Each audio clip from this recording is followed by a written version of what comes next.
জাপানে একটা বিখ্যাত উক্তি আছে,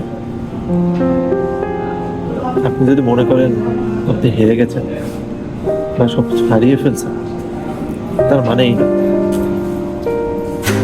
একটা কথা মনে রাখবেন, গাছ কিন্তু প্রতি বছর পাতা হারায়, তো তার মানে কিন্তু সে মরে যায় না। সে দাঁড়িয়ে থাকে পরবর্তী বছরের জন্য, আবার নতুন করে পাতা গজানোর জন্য। অপেক্ষা ভবিষ্যতের জন্য,